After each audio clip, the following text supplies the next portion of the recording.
Good morning, everybody. Welcome back to The Buried Life. I'm Steve, the retired hobby tech guy, American expat in Korea, and today we're going to be talking about Bambu H2D, the brand new 3D printer from Bambu, and I had to say Bamboo twice to kind of get that really in there. Anyway, what we're talking about is their new 3D printer. 3D printer that people were hoping for something a little bit different, but then we got stuff that we weren't expecting at all. And it's just kind of an odd thing. And I think people need to really kind of understand what you're getting into when you get the Bambu H2D. So, we're going to take a look at this. And excuse me for not being super prepared. Like I said, I'm just kind of waking up. And so it's like, okay, let's get into this. By the way, in case you're wondering, it's Tuesday morning, and it's about 20 to 8, and we're having a decent day at it, doing pretty good. Let me see if I can bring up there it is. We're going to talk about the Bambu H2D and some of the things in this brand new, wild, crazy printer that they've got going on here. And there it is, Rethink Personal Manufacturing in all its glory. We're gonna get into that stuff. Get rid of the stickies, and we're gonna go down here. And it's an all-in-one personal manufacturing hub. So we see a bicycle seat, a bicycle helmet. Seems kind of odd that they would have a helmet. And when I saw that, I was like, oh, okay. I think they put that there because of the geometric design, and it looks really cool. And then the guy puts it on his head, and boom, he goes out riding. The problem is that a certified helmet? I don't know. And do you really want people printing their own safety helmets that haven't been tested or verified or certified? I don't know, but it's a cool thing. Let's just say it's for cosplay. I think they could have done cosplay helmet and it would have went much better. But we see a number of other things on here. And feel free to comment. We're going to take a look at that. So I'll answer comments and questions and all that stuff. Or you can fill me in on some stuff. So we see right here, it looks like it's got the laser engraver, which is cutting out some basswood. We see some more wood products. We see what looks like some type of leather patches, maybe metal card, again, some more wood. I don't see slate on there. So this is laser engraving, cutting, digital cutting, plotting, and it even has a digital pen plotter. So in other words, instead of using your printer to print out colors and shapes and things, that you can put a pen in it and it'll do it there. And so you got to buy their pens, I guess. The consumable, we're going to make some money. But it just kind of odd that this whole thing came about as being an all-in-one. And honestly, I don't think everybody was asking for this, and especially in the 3D printing world, nobody was asking for this. Even people who are crafters and DIYers and makers and stuff like that, I don't know of anybody that wants a 3D printer, laser engraver cutter, and then digital cutter, leather, paper, whatever, and then a pen plotter. Just doesn't seem like nobody asked for that. So I think them bringing this out was kind of interesting.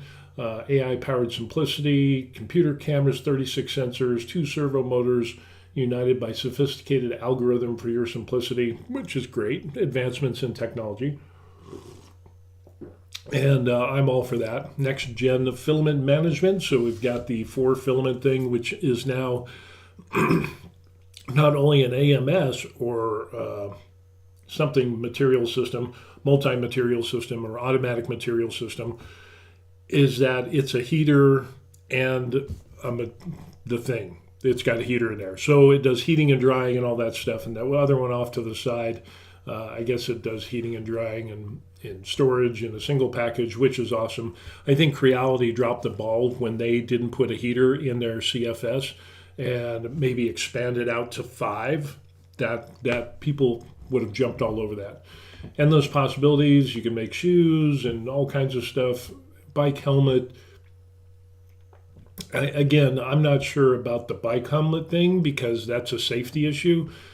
I mean, it looks cool. I think they picked it just because it looks cool, and you could do different materials with it because you have the dual head extruder thing that they got going on. Then you could do laser cutting and stuff, which is cool. I mean, you've got all this stuff. You could cut all that, and you can engrave and cut acrylic and so on and so forth. And you can, engrave on metals, which is pretty cool.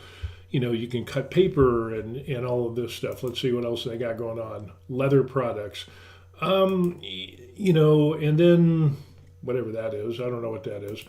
Low poly, whatever, paper, origami, whatever, pen drawing. I really just don't see. If we zoom in here, you're going to get those separations and stuff, and you're going to get those lines. And honestly, I think a color printer with photorealistic settings and colors would be much better. I don't know. Maybe that's just me.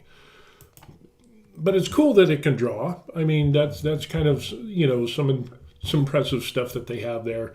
Then it talks about having the laser. Now, this is a thing that I think people need to understand and what they're getting into in regard to the H2D. If you're getting this just for the 3D printer, I'm all for it. But when you start adding in the laser, the build area isn't going to be as big, and especially if you're going to do any amount of lasering, if you're going to do a side business, it's just this odd size. And usually people that do laser engraving and cutting, you have a dedicated machine because of the security and the safety aspects of it. The materials that you have to have a ventilation system, which are also cost extra from Bambu.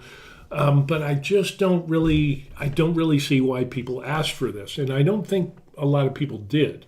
So it talks about accuracy, dual nozzle technology. Well, whoa, what are we doing? We don't want to go through all that. Let's go back to where we were. So, air assist, non-contact mesh, rotary attachment. That's pretty much included with most laser engravers that we have today, and laser safety windows, which you have to have. Purifier, which is you're going to have to buy, on your own, because I absolutely stress this, you must have an evacuation system or a purification system for your laser. And so that's why this video is entitled, Do You Know What You're Getting Into? For the people that don't know about laser engraving, this could be problematic for Bambu. And I think this could be problematic because of the results, the byproducts of laser engraving. If you're doing acrylic, wood, slate, metal, whatever it is that you're doing, painted surfaces, and the materials that you're going to cut and engrave. Can you just cut and engrave anything? What about leather? Yeah, you can do leather, but pleather, that fake leather, that has some horrible off gases and horrible VOCs, and it's very dangerous. So, and there's plastics too, ABS and different things. People start going around the house and say, oh, I'm going to engrave this and this and this. And if they don't know what that material is made of and they engrave it and it's not properly vented, even if it is properly vented, there's still those chances of those harmful volatile organic compounds, the VOCs, that can be hazardous to your health. And the other problem I have is that all of that stuff that gets cut with a laser, engraved by a laser, basically burned by a laser and vaporized, you're going to have soot, smoke, residue, particulates, materials. All of that stuff just doesn't disappear from the inside of the printer because you have an air hose and a fan. That's not how it works, and I'll show you why. And even Bambu goes into this. But let's continue on. You see what you get. Okay, kind of the same thing, kind of like X-Tool. What Bambu is doing with the H2D in regards to laser is taking a page out of the X-Tool playbook and being an all-in-one system. Proprietary system, software's ours, everything, you just use our materials, and it's a great moneymaker. And with the ease of use of all of that, that's where X-Tool shines. You're going to pay a pretty penny for that, but that's where they shine, and they have some pretty awesome products. But when we get down here, accuracy, okay, 50 microns, ultrafine movement accuracy, which is fine. That's great. All of that stuff. Two nozzles print like one, dual nozzle flexibility, this is pretty impressive here, because you have two nozzles and you can do two colors, you can do two materials, you can cut down on waste, you can print TPU in one and then just PLA and everything else in the other is what they recommend. But notice all the gears, notice all, the heat brakes and all of that stuff. The rails. With a regular 3D printer, you got your lead screws, your rails, all of that stuff comes into play, your motors, your electronics, and lasering is going to affect that. And no manual tuning, no calibration tools. Everything is automated these days. So this is absolutely crazy. And the reviews that I've seen them on this machine for the 3D printing part have been incredible. So I think it's going to get better over time. Justin asked, do I have firsthand experience with the printer? No, I don't. But with that being said, we're talking about the laser part of the machine and how they combined, the laser, the 3D printer, the cutter, all of that stuff that releases harmful VOCs and gas and soot and particulates inside the 3D printer, which is going to require some very aggressive cleaning. And I think this is the problem that we're going to see that not a lot of people are talking about. And when we get to the page where Bambu shows you how to clean, it's pretty intense. And for the people that are like, oh, I can get a printer and a laser engraver and life will be good, I can do everything in this all-in-one package, I don't think they realize how much cleaning that you're going to have to do. And even then, it's going to cause some problems. So let's drive on. As far as a 3D printer, I think it looks awesome. And I'm seriously, even though I don't like Bambu's, locking down, need authorization, have their cloud to operate, things like that, I don't agree with that at all. I think they went the wrong way with this. But putting that aside, I think the advancements on this, and especially some reviews that I've seen by very, I think, respectable reviewers, I would probably buy this just for the 3D printer, but I wouldn't buy it for the laser engraver or the cutter or the pen plotter. And we're going to get into why. So anyway, you can read all that stuff. And when we talk about, when we talk about laser engraving, you're looking at high heat. You're looking at, like they said, they have shutoffs, they have safety features, blah, blah, blah, and all that. Ventilation system, which you have to buy extra. If you're looking at getting the 40-watt laser module that goes with this system, the problem is it's like $3,500.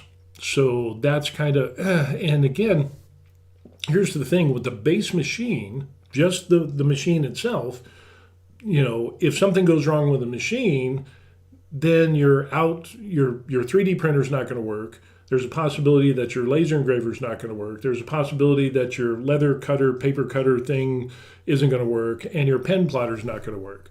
So this 4-in-1 system that you have, the problem that you're looking at is that the more moving parts, the more apt it is to break. And if this thing relies on the base machine, all those things rely on the base machine, these 4 things, you could be down in all of them. Now, Bambu has some great customer, I'm not going to say great customer, I'm sorry, I apologize, that was heresy, great customer service. Their customer service is rated like 2.3 or something, or 2.8 that I saw when I compared. Prusa's like rocks it and kills it. They've got the best customer and technical support. But Bambu is like second, but they're really low down on the list. Creality is kind of making their way better with the K2 Plus. They're getting better with their customer service, but again, there's a lot of different variables. But I digress. But with laser engraving, you're going to have a lot of soot, smoke, gases, particulates that are going to coat everything on the inside of that machine. I just, when first time I saw this, that that it was going to have a laser. You can get the 10-watt version or the 40-watt, 10-watt. I don't think it's nobody really asked for that. And in all honesty, I think if they just made it bigger, the build area, just for the printer, than what it is now. And I understand that you're going to take away 20 millimeters on one side and 20 millimeters on the other because you have the two heads in one. I understand that. So, when they say the full build area, it's not really a full build area because it depends on which nozzle you're going to use, which reduces that, which is another reason why I think Bambu should have made it bigger. Should have made it 350 or 400. If they did a 400 and you take 20 and 20, 20 off of each side or one side or the other, you're still left with, in the high 300s, which is better than what anybody else has except for the Prusa XL. But the Prusa XL is like, 400, I think it is, 350. But anyway, that would be incredible. So, are you really getting that much bigger of a build area? Yeah, more than the 256 cubed, with their X1C. But really, people wanted a 400 cubed X1C. But the thing is, with the laser engraver, and I've done a lot of laser engraving. I've done metals, I've done slate coasters, I've done wood, cork, paper. I've metal dog tags, 3D dog tags, and stuff like that. Let me kind of show you some of the cool stuff. Let me see if I can find the good one. But yeah, I mean, you can do some pretty cool stuff. And, with laser engraving, there's another one there that I did, 3D stuff on a cheap little laser. So lasering is cool, but the problem is when you're doing coated metals and wood or acrylic or whatever it is, you're going to have this soot. And I don't think people understand what they're going to get into when they have to clean their Bambu H2D. So let's go ahead and take a look at that. Now, as I was perusing the interwebs, as I'm known to do here in Korea and drinking my lattes, which is getting cold, Bambu Wiki, all these printer companies have their own wiki pages. So I ran across this, the H2D cleaning and maintenance recommendations. Goes through all this stuff, talks about, the preface and laser air pump, high pressure airflow. It talks about all of this stuff. Interior walls around the casings are not clean for an extended period. Dirt can accumulate. Attachments on the front door, side panels. All of these things, the soot, dust, and grime, these particulates of whatever you've cut and engraved is going to remain on the inside of that machine. A lot of it is going to go out, but it's going to clog up the fans. It's going to get into the gears and the assemblies. And when we get into the frequency, there's a little thing that they've got there. And let me see if we can make this bigger. These are some of the consequences of, let's make this even bigger so we can get some good size pictures. And we'll even zoom in to show you. Look at that right there on the top. Now this is after what they say is 40 hours of use with a 10-watt laser, under 40 hours of continuous testing. A 10-watt laser is not that, it's powerful, but it's not that powerful compared to a 40-watt. And if this is 40 hours just on a 10-watt laser, that is a significant amount. But imagine a 40-watt laser. You're going to have even more. So as we zoom in there, that is a lot. And you can start to see, the places where air goes in, where fans are. We're seeing rails. We can actually see it on the belts, and if it's on the belts, then it's going to affect, is it going to gum up the gears and stuff like that? Now you've got your Bowden tubes, and that gets into the possibility of getting into your 3D printer side of the house. Look over here on the fans on the back. So you're going to have all of that, and that goes deep in there. So anything that smoke, soot, residue passes through or is being flung around that inside of the H2D, you can even see it on the walls here. This is going to get very interesting. It's only a 10 watt laser. This, you've got particulates on the camera. You have all of this here. You have it on the bottom of the rails here, and then you're going to have it on the rails there. There is a lot of residue and materials that you're going to have to clean. So let's take, let's see, we've got some of that. You can see it over there. You can see it. Oh, yeah, there's a lot there. All around the bed, that discoloration, it's going to get onto the bed. In any place that there is a crease, a crack, a nook and cranny or whatever, it is going to get into that. There you go. Now you're going to have to clean your fan. I don't think people really understand what is entailed when you have a laser engraver. So it's just kind of an odd thing. And when you start going through this, and it talks about removing the platform, the slats that go in there, you're going to have to clean all these slats by hand, wipe everything down. You got to spray alcohol and clean it with that.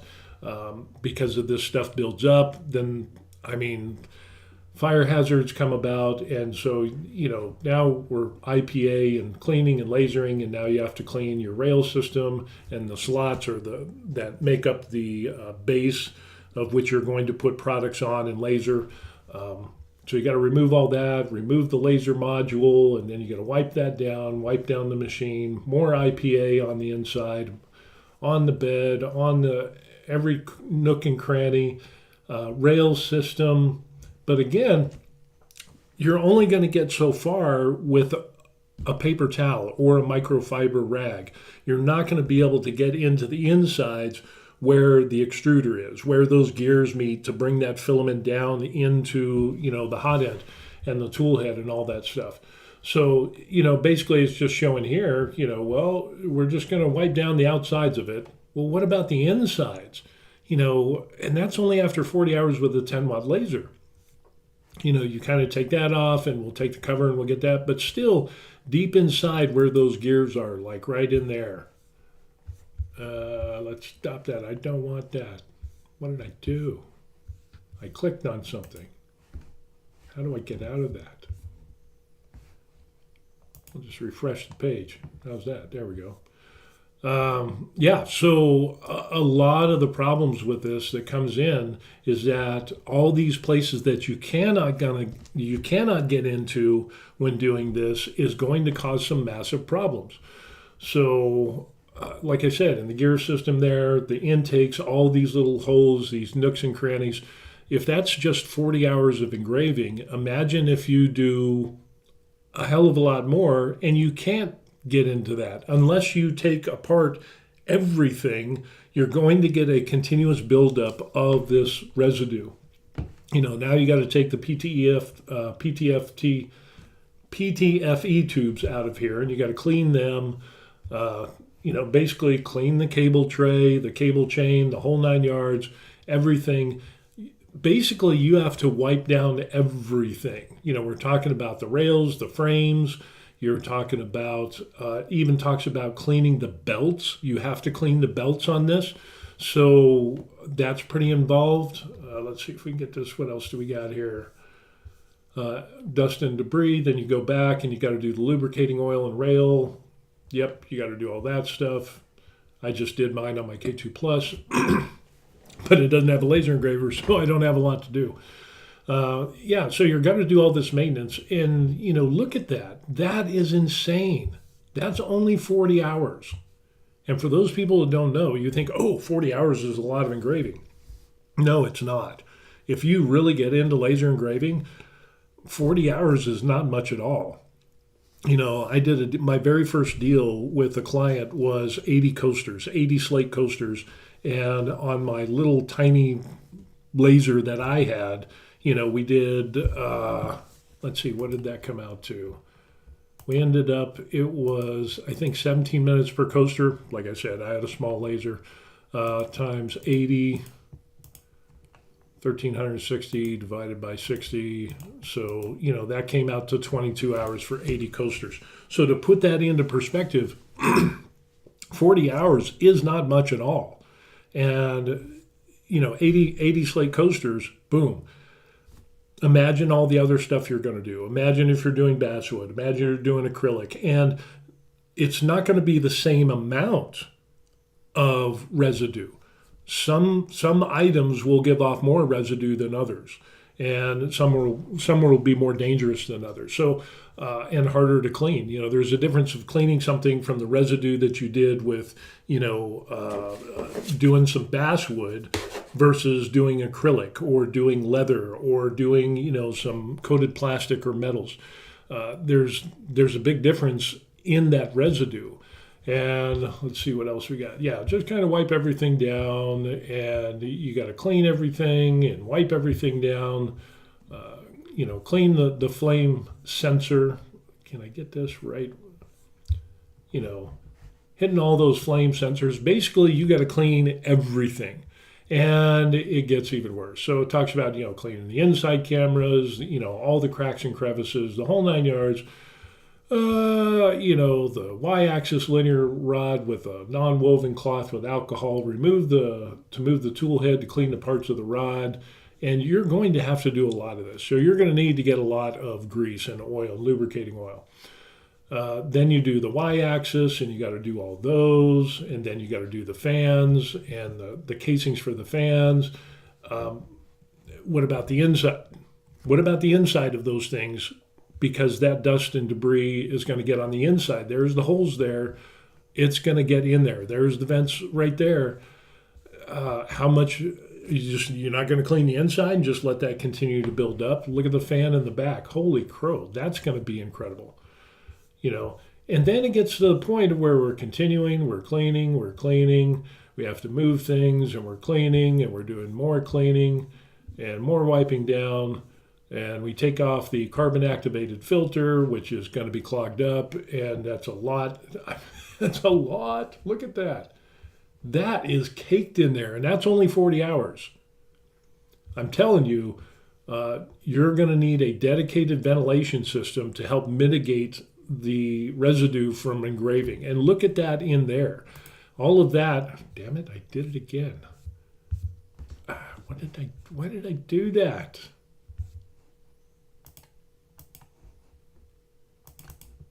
Just do one for one. Next. Seriously.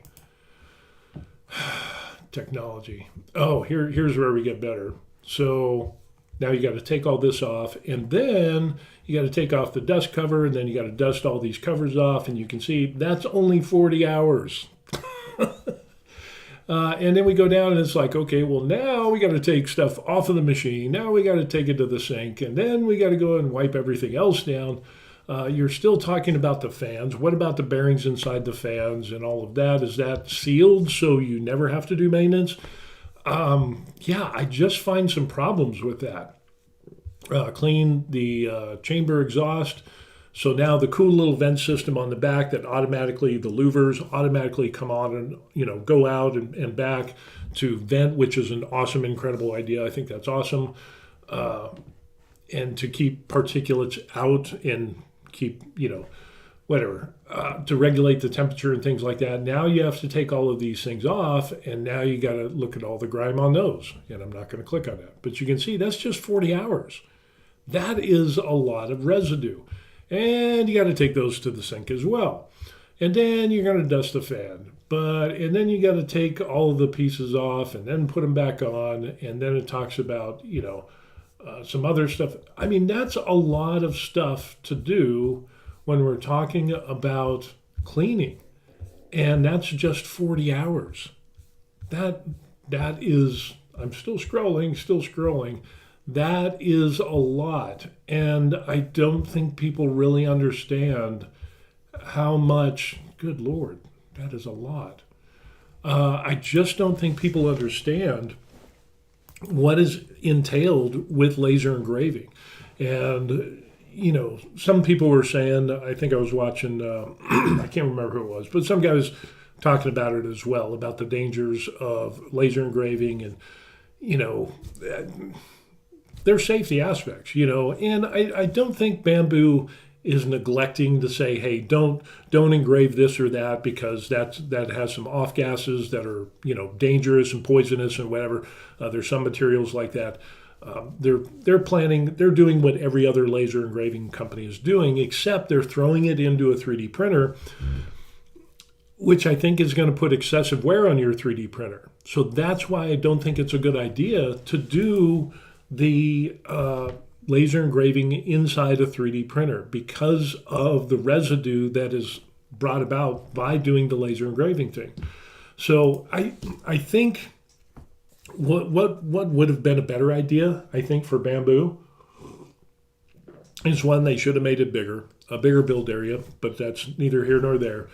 But they should have just released the machine itself. The machine and the heated multi-material system, heated dryer system, all of that should have came out, and they should have, the hype around that was big enough. Again, the size does matter, I think. At least that's what I've been told. I think size does matter, and I think they could have gone bigger and been a direct competitor with the Prusa XL, and they would have solidified their position. They would have made the 3D printing community happy because they're printing out, their printers are really good. We wanted a giant X1C. And, now that we got 2 tool heads on there, that's awesome. That's incredible. I love that. I love all the sensors. But I just don't think, I think later what they should have ended up doing, release the H2D, and then maybe 2 or 3, 4 months down the road, then they should have released the laser engraver. Then they should have released, some of these other things instead of trying to muddle the waters with all of this stuff together. So, yeah, it ends up. There's a YouTuber that I highly respect, and this guy here, Cloth42, he did the review 300 hours on the H2D, and the results that he got on his were just incredible. Some great advancements, and basically what he came out showing is that, let me see. Okay, seriously, we're going to do this. You try to prepare, and the internet's just kind of whatever. But talking about the units, and let me see if you can get into,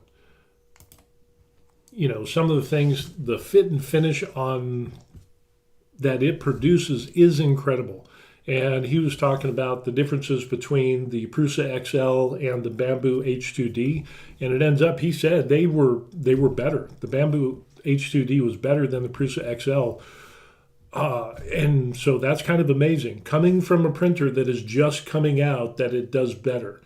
Look at the fit and finish on that stuff. That is incredible. The fuzzy skin on that looks like a production injection molded part, which is incredible. Let's see, some of the other stuff that he ended up doing with some cabling. Excuse me, he ended up doing, look at that. Wow, like a control panel box type of thing. That is incredible. And some of the pieces that he made, and here's some of the interesting thing here. He did this PETG, and then he did this TPU gasket in the same print with the 2 heads. So yeah, there's definitely a thing for that. Now, for the majority of people, I don't think that's really going to help us out because the majority of people are not going to do stuff like that. But it's cool that you can, and I think Bambu, it's great that they're doing that. Not everybody's going to do this. Probably very small minority of people are going to be doing, printing PETG or carbon fiber and then putting a TPU gasket. Those numbers are going to be really small, but it's cool that you can do it. But just being able to print with 2 different colors or 2 different materials or, whatever. Here's another one that he ended up doing. The ones in white are the TPU. So in other words, it has a push button type of feel to it, and look at that, it printed in place. That is insane. That is some incredible stuff. And he said with his other machines, he hasn't been able to do that, even with the Prusa XL. So, and I like his reviews uh, because he's methodical. He wants to use what works, and that's what showed on the Prusa XL. A lot of stringing. He just wasn't able to get it to work right, and he's a pretty knowledgeable guy. But you can look at that is some incredible, incredible finishing there. That is wild. And the thing is that he didn't tweak things. He just used what was there. The dimensional accuracy is just insane. Yeah, very, very impressed with all of the stuff that he has done with that. But as far as getting into the laser engraving part, I mean, look at that all the way down. You don't see shifts, all of that stuff. I guess it changed, changed materials or whatever. Just some incredible results that he got with the H2D. Jeremy says that thing is like $3,600, but cool to have the ability to do that. Yeah, that's true. I mean, I wouldn't pay $3,600 to get the printer, 40-watt laser engraver cutter. There's no way I would do that, just for the fact that it's laser engraving and cutting, as you know. That's just going to gum up everything, and I just see that. I'd rather have a totally separate machine, but I kind of see where Bambu wants to go. They're taking that page out of the X tool, and they want to try to do this all-in-one type of thing, and they jumped in with both feet. But I don't think it's good to have a laser engraver inside a 3D printer because of the fact of all of that residue is going to get everywhere, and eventually over time it's going to cause problems. But I do think that the Bambu X1C or the H2D, and we'll take a look at the price on this. Let's pop that up right now. So here it is. There it is. Boom. $1,900. So basically, yeah, right. Okay, I'll do that later. $1,900 for that, for the machine, and for the CFS system or the AMS with a heated dryer and all that stuff. I would go for that. So you're looking, that's just the H2D by itself. If you do, well, that's a laser combo. Okay, so with the combo, it's $2,200. I could do that. I could kind of do that. I think, I don't know what Jeremy says. Jeremy says it would be more useful to have a LiDAR scanner instead of a laser engraver. Yeah. I just don't see the appeal. I don't see the masses asking for the laser engraver, cutter, pen plotter, whole thing, 4-in-1 printer deal. I just don't see that. But for, you're looking at 350 by 320 by 325, which isn't really the full print volume because it depends on which nozzles you use, and you can lose up to 20 millimeters on each side. So it could be 330 by 320 by 325. You should have just went 400. Go big, go home, and that would have satisfied everybody. But yeah, filament deals, modules, laser materials. Yeah, you're gonna get some stuff there. But I would go for the machine itself, just as a 3D printer. Buy once, cry once. That's what I would end up doing. LiDAR, not liar. Yeah, no liars. We don't like liars. But yeah, that ain't bad at all. $2,200 for that, and from the reviews that I'm seeing, it ends up that it looks like a really good printer. Beside the fact that I don't like their authorization lockdown, we're doing it for your security.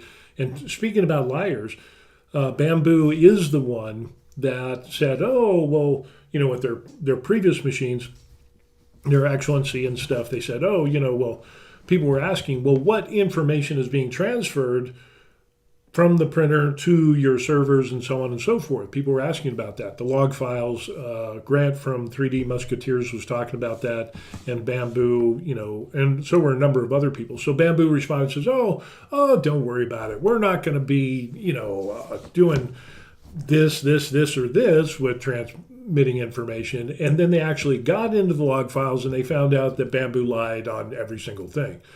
So that puts a bad taste in my mouth. But quality control wise and printer wise, the Bambu systems work.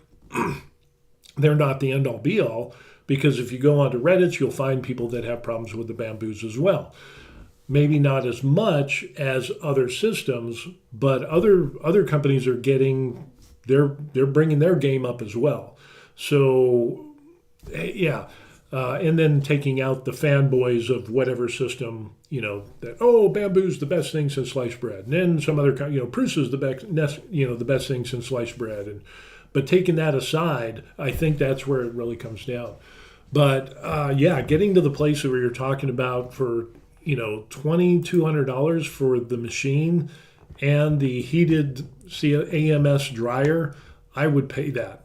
I would pay that, buy once, cry once.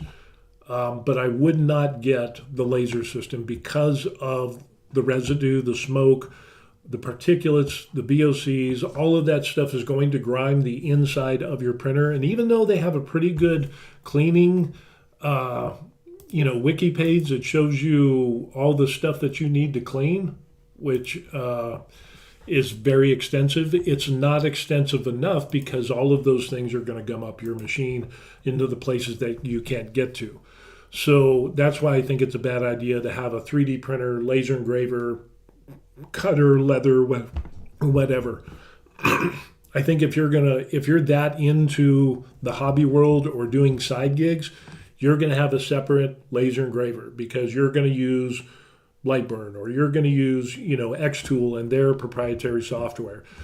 But you don't have to worry about if your main machine goes down, now you can't do laser engraving and cutting. You can't do cutting with paper, leather, whatever. And you can't do pen plotting if your main machine goes down. So again, I think it's the combo that nobody asked for. But like I said, I think if Bambu, Bambu released the H2D by itself and then kind of had some hype and did some marketing, said, hey, we got some more stuff for, the crafting world and makers and kind of went that route, 2 or 3 months down the road, and then offer, hey, by the way, you can also have a laser engraver. And also you could do a cutter and apply, appeal to those type of hobbyists that do that type of stuff. So that might have been a better way because I think the people like that would see like, oh, well, I can buy a 3D printer as well. But again, I don't think it's a good idea to have a laser engraver inside a 3D printer because it's going to gum up your gears. It's going to gum up everything. And like I said, 40 hours of a 10-watt laser, and that was pretty bad. So imagine a 40-watt laser, and again, 40 hours is nothing. That is nothing. I did 80 slate coasters that were 4-inch round and on my little machine, and that ended up being 22 hours. Yeah, so it's not a lot. 40 hours is not a lot. And on a 10-watt laser, yeah, that's not a lot. So, and you basically have to tear down the machine and wipe and clean everything. And even then, you're not going to be able to get into the areas of the machine. All those are going to gum up. So over the period, let's say you do a lot of laser engraving, a lot of cutting in acrylic and wood and this and that and papers and the whole 9 yards, cork, whatever. You're engraving with a rotary, you're doing glass and tumblers and coated materials, coated metals. All of that stuff is going to get gummed up in the places that you cannot clean. In other words, you would have to tear apart the entire machine. That's going to be problematic down the road. And that's why people have separate machines for their laser engravers. They don't want a 3D printer and laser engraver included in the same package because people like us, we know how bad that is. Am I concerned about the safety considerations of the H2D with lasers? No, because that doesn't seem to be a problem with companies that just produce their own lasers, even open gantry lasers. It's like, hey, wear these goggles and don't ever look at the light. Okay, people do that. You'll always have some stupid people. But, I don't think safety is concerned in that aspect, but I think the durability of the H2D and all of this off-gassing and particulates and soot and smoke and all that stuff it's just going to be insane. And people don't know what they're getting into if you get the H2D with the laser. So yeah, but I'm very tempted. I just got my K2 Plus, which was like $1,500. And this system here with the Bambu H2D with the CF, the AMS system heater dryer, $2,200. I could do that. I could definitely do that. And I think, that wouldn't be a bad deal, honestly. Buy once, cry once, because Bambu is known for having some great products. So I totally admit that. But yeah, it's just not something I think you need to know what you're getting into when you're getting into laser engraving and cleaning. And so I'm not worried about the condition of the laser module itself that you put in. I'm concerned about the results of laser engraving on the machine itself. And again, how long is that going to last? 40 hours is nothing. So anyway, put what you think in the comment section down below. Do you think it's a good idea to have a laser engraver inside a 3D printer? Do you have any laser engraving experience? That would probably help. But all of the people that I know that have commented on social media about the H2D who are into laser engraving are saying the exact same thing. And I was pretty surprised because I was going to make a video and I said, I don't know if a lot of people are talking about this. So as I was going through, I'm finding out there's a lot of people that are talking about it besides me. So that's good to know. I mean, Grant from 3D Musketeers, there's a number of other people, and they're just like, that's gonna. I think Grant's a little bit too worried about the safety aspects of laser engraving. You got open gantry systems that are being sold, and no one is, it's not a problem. You follow the safety rules. If you don't, then F around and find out. That's on you. But I think Bambu has done has done well with the safety of that system in a laser engraver and cutter and whatever. I don't have any problems with that. It's just the residue that it produces, and you're not going to be able to clean everything. So anyway, that's going to be it for today. That got up my nose, and I wanted to talk about that. So if you got any questions, comments, concerns, put them in the box down below where the comments go. You can do that. Let's see, Jeremy ends up talking about, and he says, I thought it was really cool that with the Bambu H2D, you could do a water-soluble support filament. Yeah, that's the other thing, is that came out, and it's like, ooh, because no longer do you have to have a pair of pliers and, ripping and tearing and whatever. You just dunk your item, and then the water-soluble supports just disappear, kind of like that, what was that little... clip of the raccoon. You've seen that little clip in the video with the raccoon with the cotton can, and he goes to wash it and it just disappears. Yeah, where the hell did that go? Yeah, that water soluble stuff.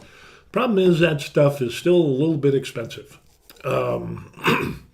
But over time, hopefully that'll come down. And then there's also people that are talking about printing items out with PETG and then using support materials, PLA or vice versa, or whatever it is, using two different types of materials because it's easier to remove the supports, and the supports don't leave as bad of markings on the print itself. So, there's that. So that goes into, well, now you can do stacking.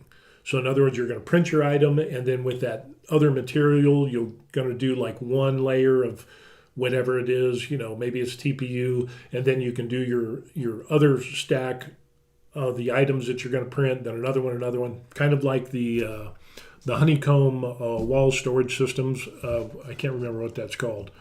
But yeah, something like that, where you're going to do multiple parts, multiple items, have them separated by a layer of TPU, and PETG and TPU don't mix, but you could print on top of them and do multiple layers instead of having to do one plate with one item. Now you could do one plate and print, 10, 15, 20 items.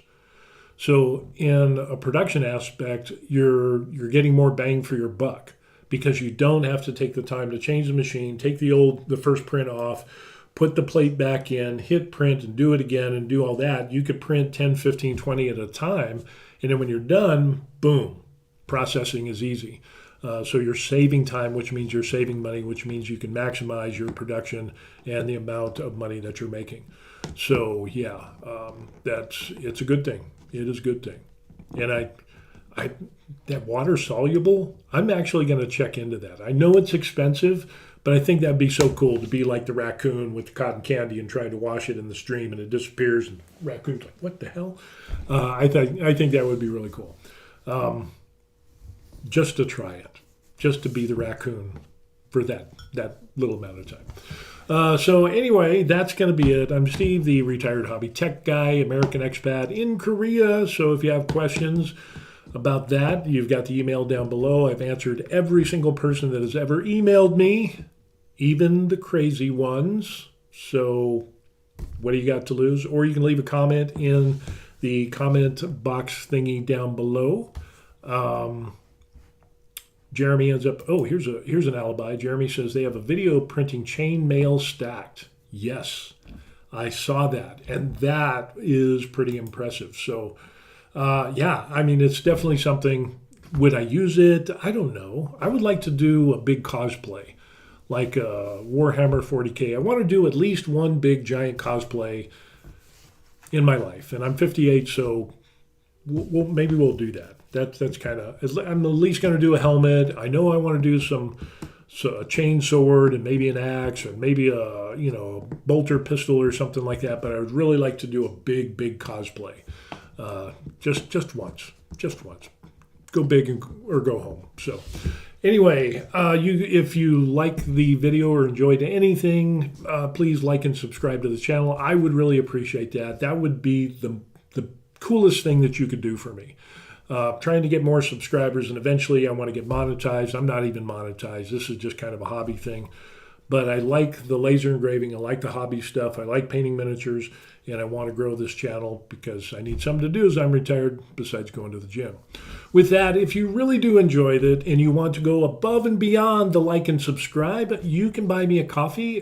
Description box down below is the link. And these people are the awesome people that have bought me coffee. So I have much respect for them, and you can be one of them as well. If not, don't worry about it. Just like and subscribe. Appreciate it. So anyway, here's your homework, boys and girls. Do you think it's a good idea to buy a 3D printer that has a laser engraver on the inside? Now that you know how intensive it is to clean that 3D printer, do you think it's still worth it? For me, I don't think so. For other people, it might be an acceptable thing and say, I don't do that much laser engraving, so cleaning it, isn't a big deal because I don't use it that much. I don't know. Or maybe you don't mind cleaning. Maybe you're one of those cleaning people. So that could be it too. But yeah, I'd like to know your thoughts on that. Okay, that's going to be it. We're going to leave you, and I got to finish my latte because I love my coffees and all that. And we will see you on the next video. Peace. That is some good stuff. Thank you.